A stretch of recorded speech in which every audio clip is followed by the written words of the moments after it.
сонцгоно. Энэхүү бичлэгээр айлцсан шалгалтын бичиг хэсгийн 1-р даалгаварт ирдэг асуултуудын нэг болох газрын зургийг хэрхэн бичиж тайлбарлах тухай үздэцгээе. За энэхүү даалгавар нь тухайн нэг хэсэг газрын өмнөх болон одоо үеийг харьцуулсан хоёр ялгаатай зураг байдаг бөгөөд бид нар эхлээд асуултаа сайн уншиж яг юу асууж байгааг нь тодорхой ойлгох хэрэгтэй юм а. Энэ даалгавар дээр зурагт үзүүлсэн чухал газрууд хэрхэн өөрчлөгдсөн бэ гэдгийг харьцуулж 150 үгэнд багтаан бич гэсэн байна. Эсэний эхний хэсэгт өгөгдсөн даалгаврыг paraphrase хийх буюу өөрийгөө өөрчлөн бичих хэрэгтэй. За энэ нь болохоор ямар даалгаврын дагуу эсээгээ бичиж байгаа вэ гэдгээ харуулж байгаа гэсэн үг юм.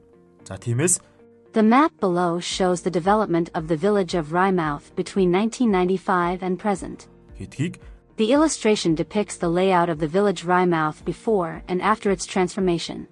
гэж өөрчилж бичсэн. За мөн бид газрын зураг бүхэлд нь ажиглаад ямар өөрчлөлтүүд явагдсан бэ гэдгийг эсэнийхээ эхний хэсэгт тоймлон бичих хэрэгтэй юм. Ерөнхийдөө энэ газарт нэлээд их өөрчлөлт явагдсан боловч зочид буудал болон кафе огт өөрчлөгдөөгүй хэвэндээ үлдсэн байна гэж бичсэн.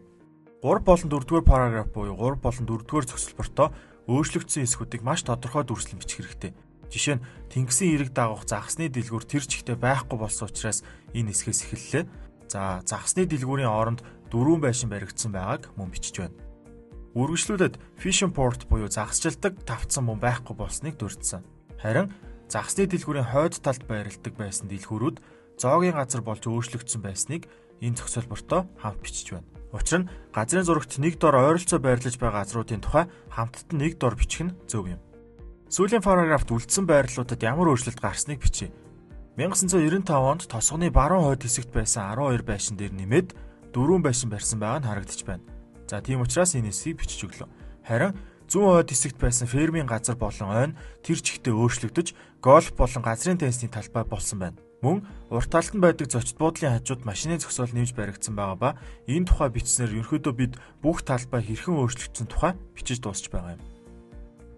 Газрын зургийн өөрчлөлтийг харьцуулж бичихдээ ихэнхдээ present perfect цагийг ашиглан түлхүү бичиж байгаа нь харагдаж байна. Учир нь өөрчлөгдсөн зүйлсийн тухай ярихдаа present perfect цагийг ашиглаж бичвэл илүү тохиромжтой байдаг. Гэхдээ энэ дээр нэг анзаарах зүйл маань present perfect цаг дээрээ бичихдээ active буюу идэвхтэй хэлбэрээр биш passive буюу идэвхгүй хэлбэрээр бичиж байна. Пассив буюу идэвхгүй хэлбэрээр бичнэ гэдэг маань юу гэсэн үг вэ гэхээр үүлийн эзэн нь тодорхойгүй байгаа үед ингэж бичдэг. Жишээ нь загасны дэлгүүр устгагдсан, загасчилдаг тавцсан, бүр мөсөн, алга болсон. За 5 дэлгүүр өөрчлөгдсөн, 12 байшин нэмэгдсэн. За фермийн талбай болон ой дахин хөгжүүлэгдсэн. За машины зогсоол хөгжүүлэгдсэн. Зэрэгээр дандаа өөрчилж хөгжүүл шинээр барьсан үүлийн эзэн буюу яг хэн барьсан бэ гэдэг нь тодорхойгүй байгаа учраас пассив цаг дээр бичиж байна. Тэгэхээр газрын зургийн өөрчлөлтийг бичихдээ passive present perfect цаг дээр бичдэг гэдэг маань харагдаж байна. За ингээд бүгдээрээ дараагийнхаа дугаараар уулзцгаая.